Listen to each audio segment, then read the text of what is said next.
It's sometimes said that comedians fall into two camps: those who are in the business of saying funny things, and those who are in the business of saying things funny. The former's talents are more writerly. They are craftspeople of great jokes, great epigrams. They are described as wits, usually, and characterized by their cleverness.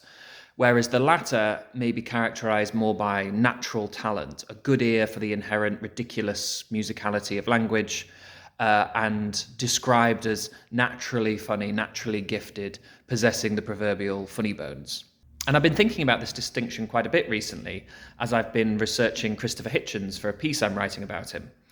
Hitchens was the sayer and writer of many funny things. He also flirted with stand-up. A lot of his public appearances bordered on a sort of routine. He clearly took a great relish in saying funny things. When I first became interested in Hitchens as a teenager, it was the funny things he said that stood out, that you wanted to memorize and try and emulate, come up with your own witticisms that could match his. But one of the things I've noticed as I've rewatched or re-listened to certain interviews and speeches by him is how often he says things funny too. Part of his charisma, I think, was a certain peculiarity of mannerism, the tonal swerves of his rhetorical style, that weird mix of the English public school boy and the shock jock vulgarity. And the example I wanted to share with you comes during his notorious string of interviews following the death of Reverend Jerry Falwell. Let's look at the thoughtlessness and the mean-spiritedness of your very remarks that you've made about Reverend Falwell. By all means. You think it's a pity that there isn't a hell for him to go to, you said. Yes, I do. This string of appearances is probably best remembered by fans of the Hitch,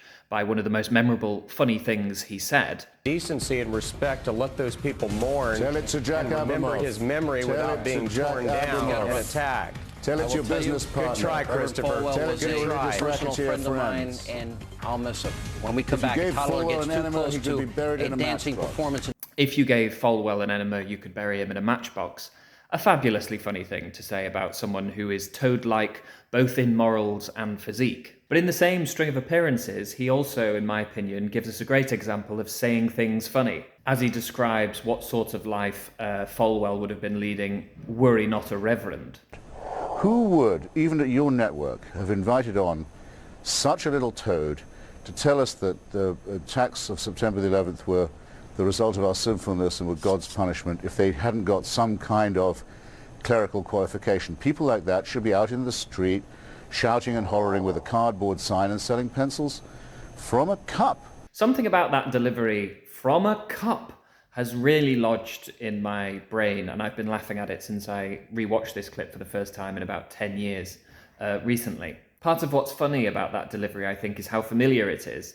That's how Hitchens often ends a flourish, a rhetorical flourish. That's the culminating cadence to lots of great points in debates. The sort of weighty intellectual points that he prided himself on tossing and goring his opponents with. The difference here being that polemical emphasis is juxtaposed with the tragic simplicity of the image, selling pencils from a cup. From a cup.